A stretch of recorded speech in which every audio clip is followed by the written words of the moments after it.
Hi, I want to talk about the mathematical models that we are using for different economic systems like socialism, or kind of compare it to other models that had some problems. And I'm kind of looking at it as a mathematician.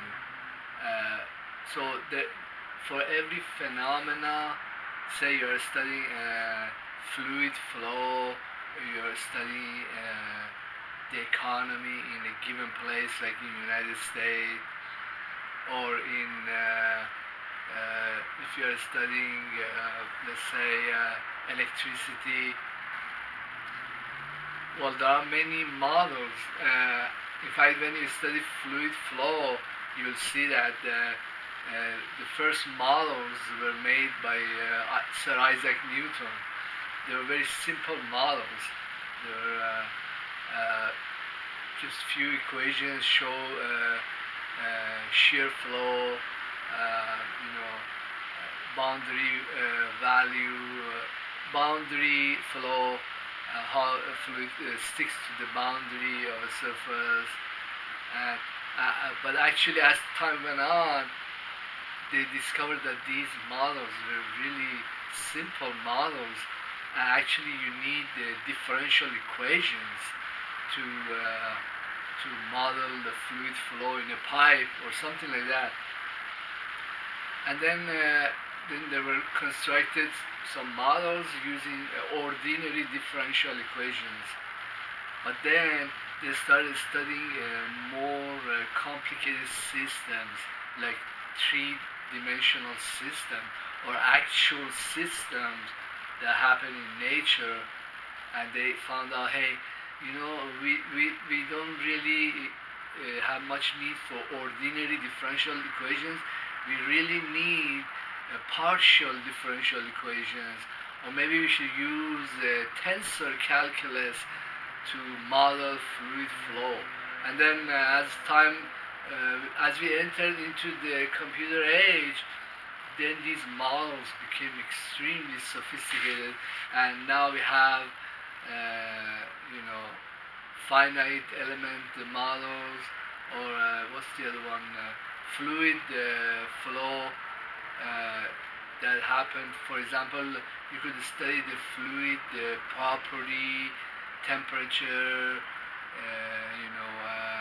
movement of fluid in a car engine, like when it ignites, and you have to take all this stuff into consideration, and you're really using difference equations and having the computer solve them by very complex algorithms.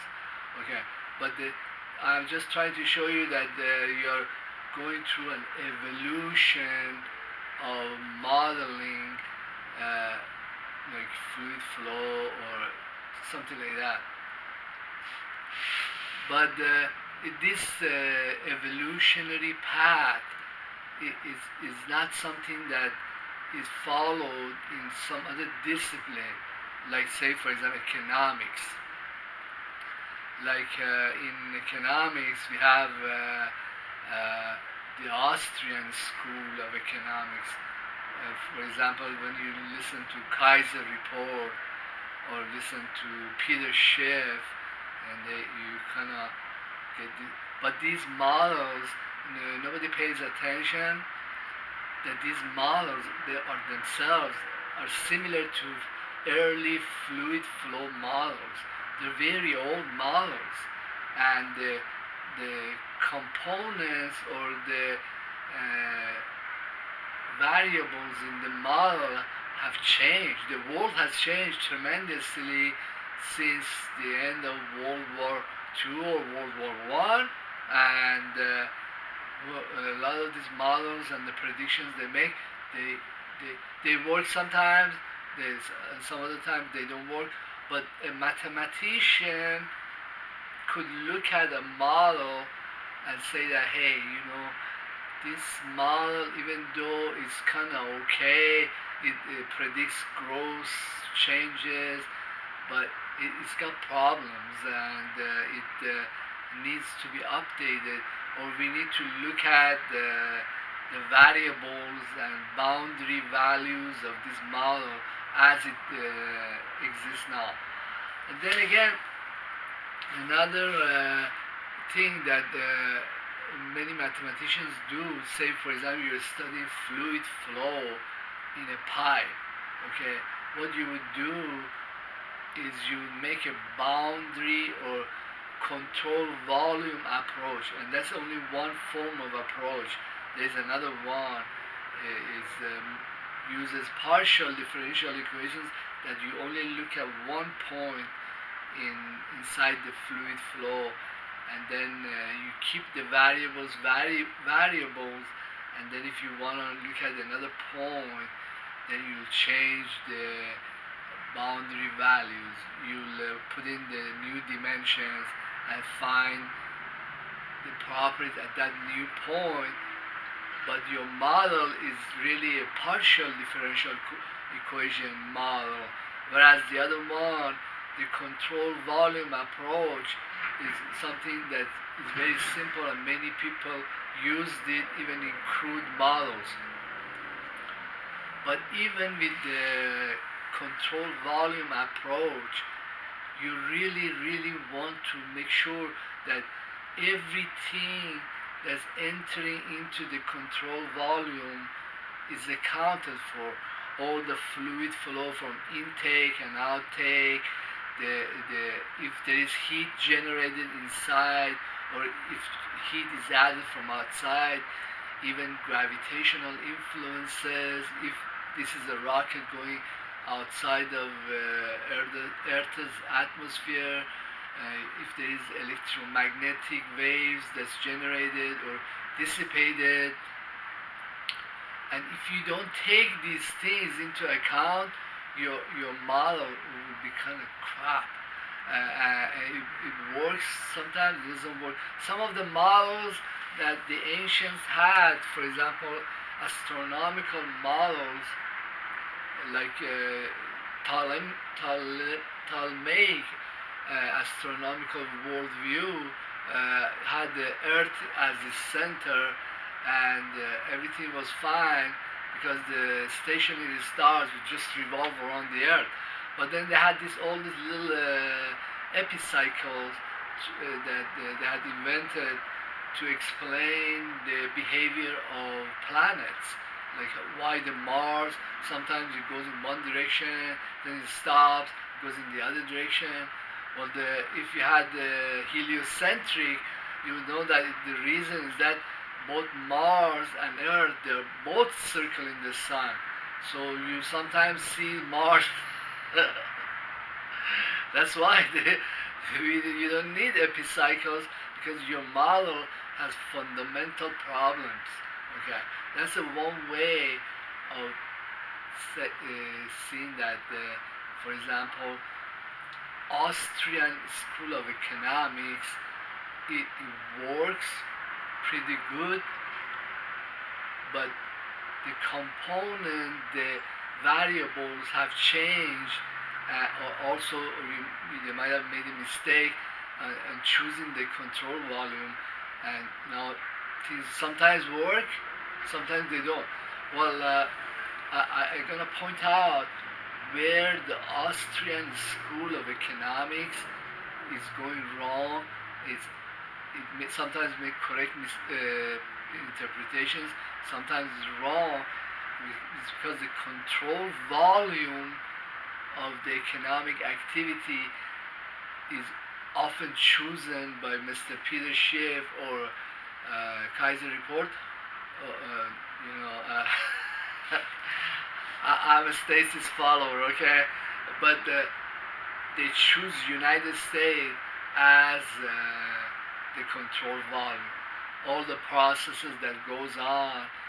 But even when they choose United States as the control volume, they still ignore many things that are happening. One of those things is a tremendous amount of money and resources United States spends on military ventures, on purchases, and then that's just the beginning. Then they don't ignore all the money printing and the purchases the government does or spends money in the economy. But there is like these variables that are part of their economy, part of their model that should be there, but it's not. So they're kind of looking at the surface of the pond, and you get my view. But what I want to kind of digress in this discussion of making models and kind of explain why many economic or social models they don't work or they're crap. Well, in the early part of development of nuclear physics, well, the many of the laws of quantum physics are very strange. But many scientists would say that, okay, even though these laws are very strange, they're kind of unacceptable by Newtonian physics or other mathematical systems. But the thing is that if you make a model for hydrogen atom, this model works uh, up to a very great accuracy. I mean, to how many decimal places? I don't know, 13, 15 decimal places. If you study like the charge of electron or make an experiment to measure it, uh, the measurements are extremely accurate. I mean, even though many scientists themselves they could not believe quantum physics laws and predictions, but when the experiments are done and you see, oh my God, this the, there is no way that this model could be wrong. Or the same thing has happened with the standard model, or well, it hasn't happened with the string theory because they don't have the machinery to kind of actually go in there and do the measurements. It's kind of in the future. It's not right now. They don't have that kind of capabilities. But this is if a model that you have for economic or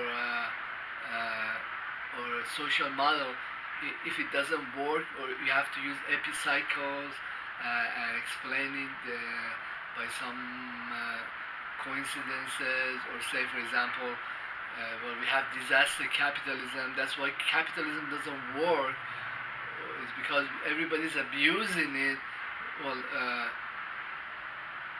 you're inventing epicycles. You're inventing things that something that is pristine and beautiful and should work, but it doesn't.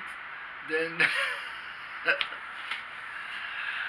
well, another thing that many nuclear physicists they know this is that when you're studying hydrogen atom, well, hydrogen is part of the universe and is very much integrated with the universe, and the properties of hydrogen they do not change from yesterday to today. The charge, even the decay of the proton in hydrogen is very accurate. It takes like 10 billion years or whatever, but you can measure it to extreme accuracy.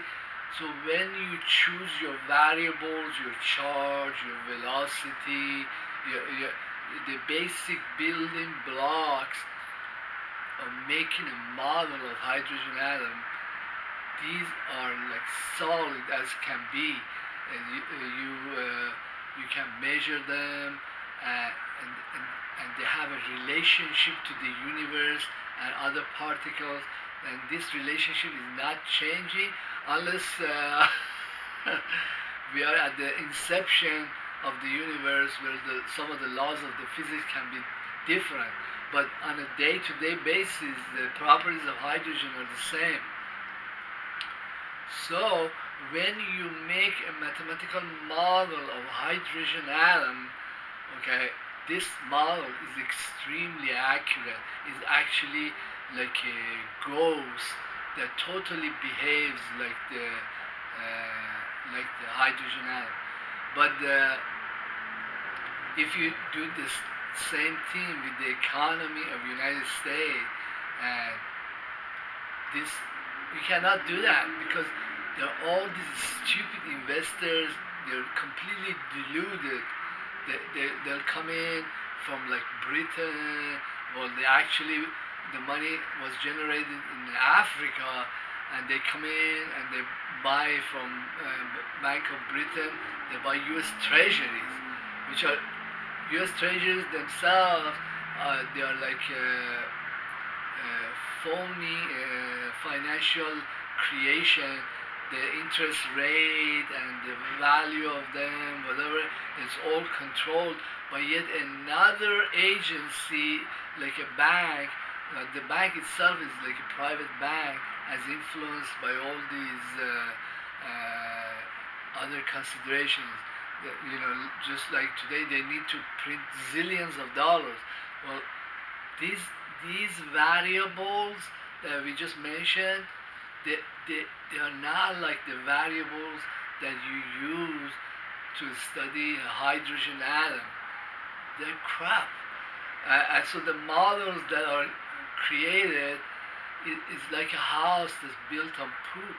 It's built on sentiments of this guy or what he did, what they anticipate might happen in the future.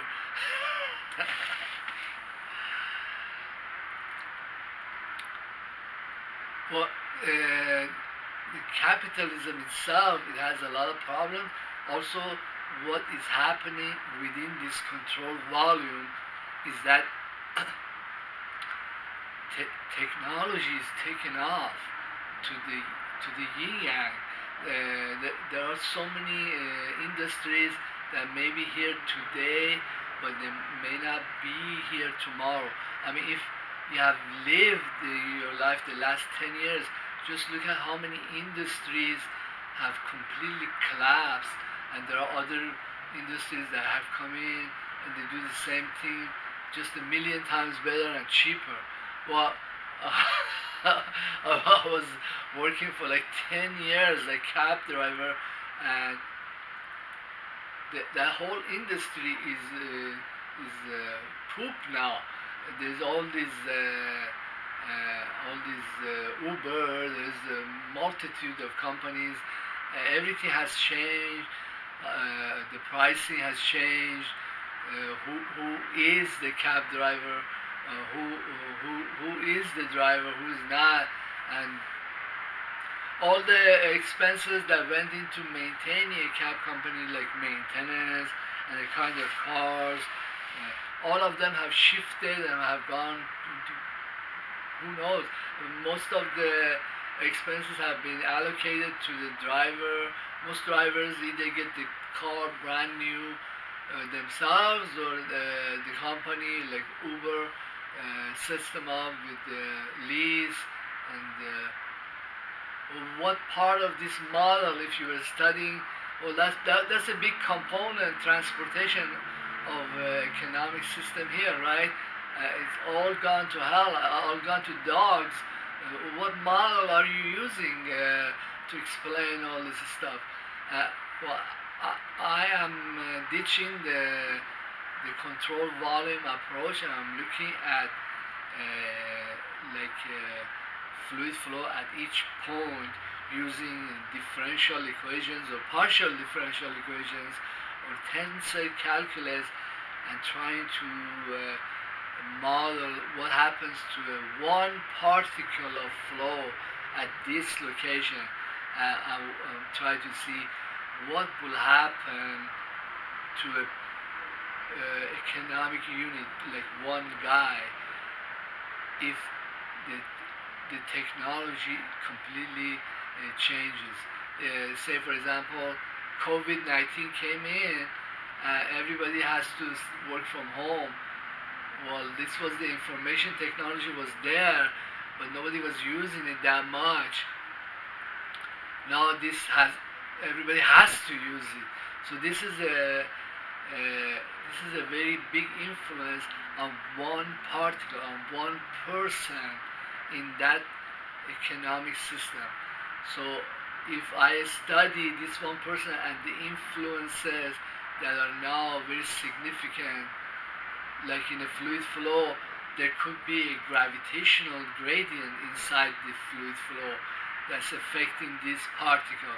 The same inside this fluid flow. Now there is all this money printing, and this one economic unit is getting all this money from the government. Okay, so then what's going to happen to this particle? This is a this is a better way of modeling society by studying each economic unit, or very small groups, something like that. And even though the Austrian School of Economics has worked, if capitalism has worked, but it hasn't been working very well lately. But there is all these influences that's coming into society.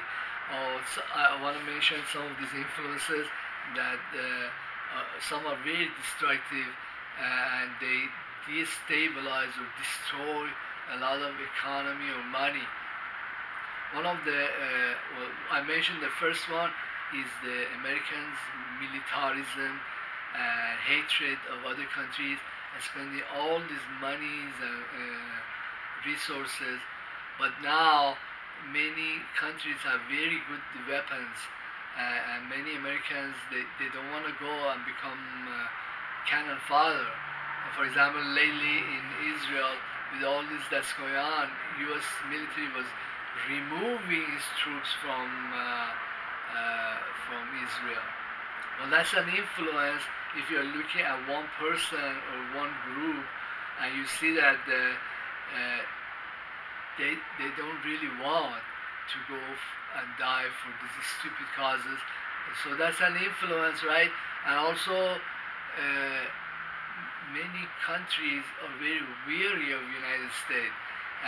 For example, say China or Russia, they really don't want to do much business with the United States. Basically, they just want to get along for as long as possible with the United States. Well, this has an economic impact, right? They are many Americans. They cannot get jobs in China, or Chinese companies aren't coming and investing here as before.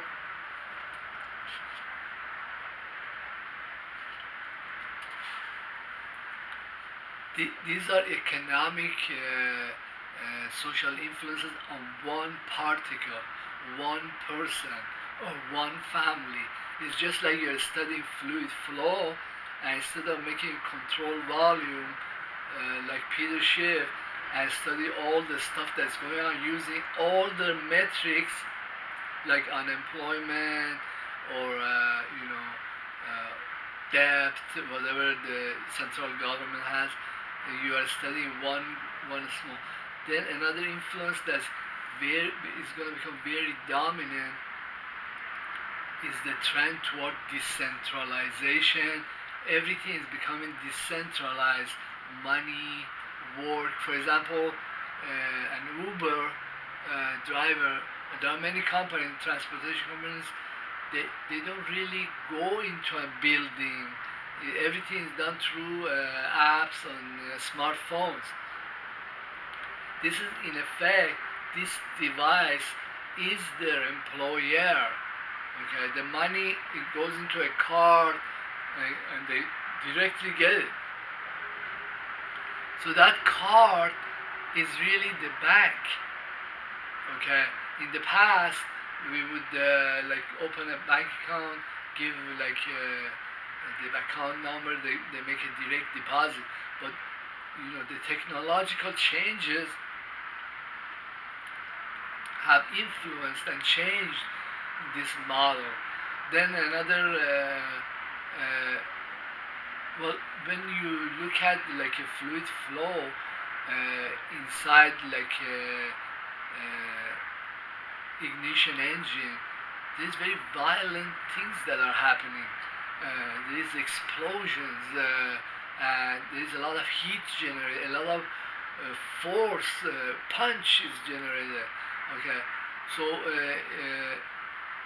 the the program that models it, it has to be very sophisticated. It cannot be simple Austrian school model. It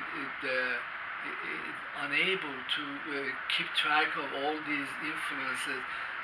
For example, a rocket that leaves planet Earth, but as it goes climbs up, there is changing gravitational gradients, which means as it climbs up, the gravity itself, the force of gravity that this engine feels is completely changed. Well,